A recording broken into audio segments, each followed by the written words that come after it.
If you're over 70, you might want to be a little more careful with how you start your mornings.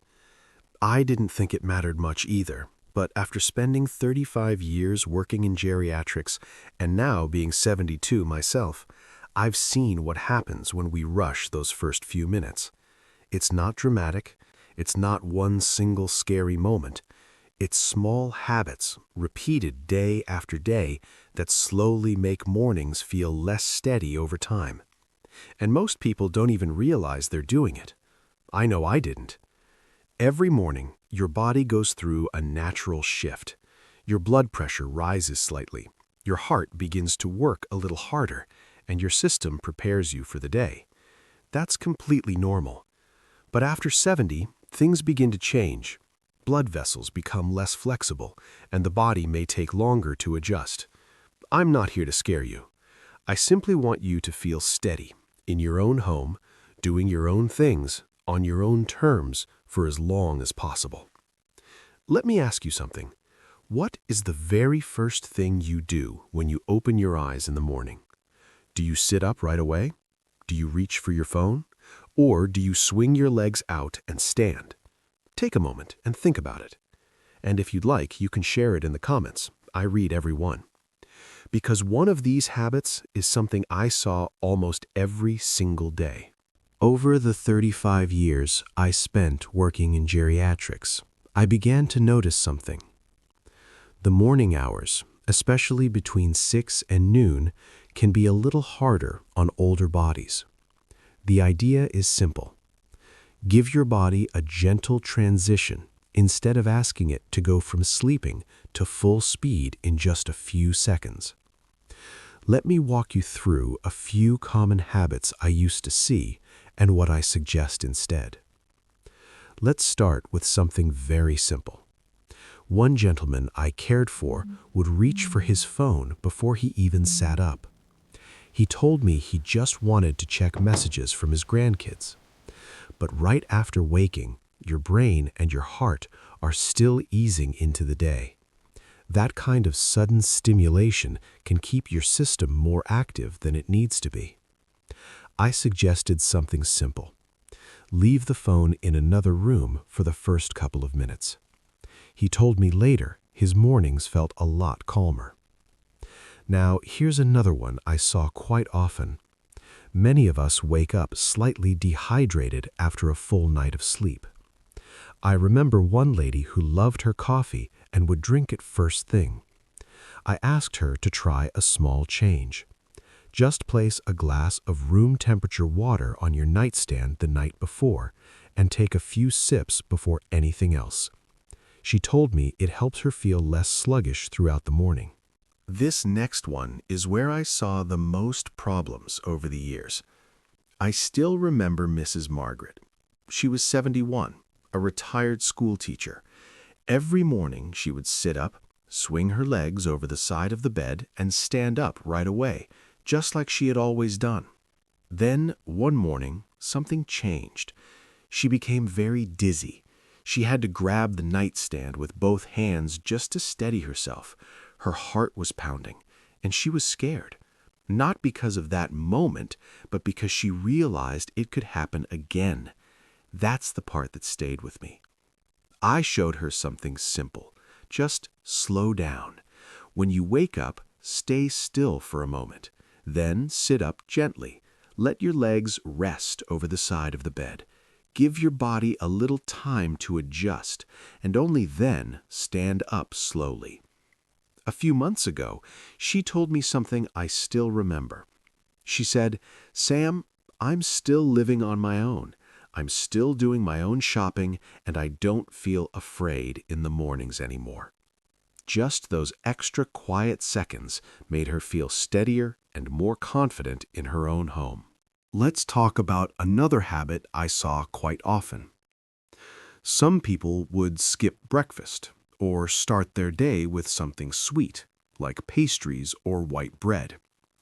The problem is, that kind of start can make your energy rise and fall quickly and ask more from your heart than it really needs to. I usually suggested something simple. A breakfast with a bit of protein, some healthy fat, and a little fiber. Eggs with vegetables, yogurt with nuts and berries, or even oatmeal with a small amount of flaxseed. Many people told me their mornings felt more steady after making that change. Now this is where things start to matter a little more. I remember a man named John. He was 68, a retired firefighter. He was proud of his early morning runs, but after a while, he started feeling tightness in his chest. So I suggested something different. Start with a gentle walk. Give your body a little time to warm up. Add some light stretching, and save the harder exercise for later in the day. A few weeks later, he told me, "Sam, the tightness is gone, and I actually feel stronger." And then there's something a little more subtle. I remember a kind lady named Linda. She was 74. Every morning, she would open her eyes and immediately start thinking about her children, her bills, her health. She told me her heart often felt like it was racing. I showed her something very simple. Stay still for a moment. Take a slow breath in for 4 seconds. Hold it gently, then breathe out slowly for 6 seconds. Just 4 or 5 times. That's all. When she came back, she told me those few quiet minutes made her mornings feel much more peaceful. And this is the one thing the biggest lesson I learned in 35 years.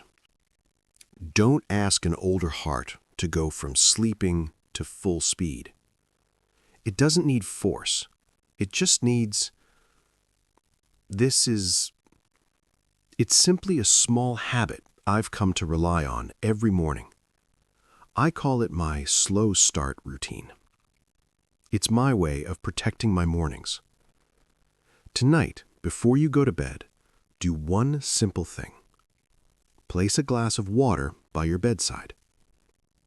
That's all.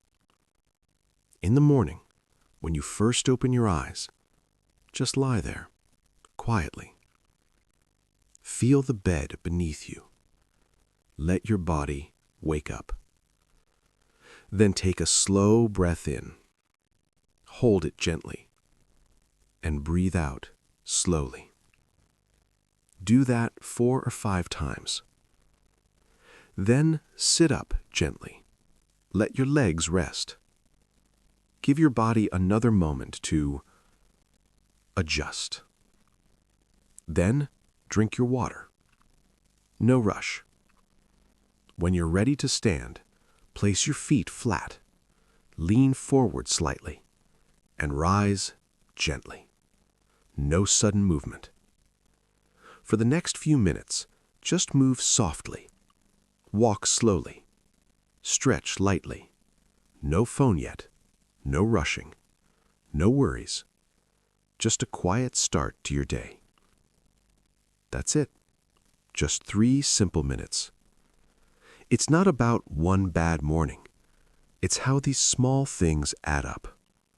Slowly, quietly, over time. I'm 72 now, just like many of you watching, and I want the same thing most of us do, to keep living in my own home, to take care of myself, and to stay independent for as long as I can. The goal isn't to move faster as we get older, it's to move steadier and to keep that sense of independence for as long as possible. And more often than not, it starts with how we begin our mornings. If you'd like to try this, just give it a week or 2. You don't have to change everything. Just start small. Maybe tonight, put that glass of water by your bed. That's an easy first step. And I'd really like to hear from you. Which part of this routine do you think you'll try first? Or is there something you already do that helps your mornings feel better? You can share it in the comments. I read every one. And if this video gave you something useful, you might consider giving it a like or sharing it with someone you care about. Maybe a friend or one of your grown kids. And if you'd like more simple, honest conversations like this, you're always welcome to subscribe. Take care of yourself, my friend. This is Sam, wishing you steady mornings and many more independent days ahead. I'll see you in the next video.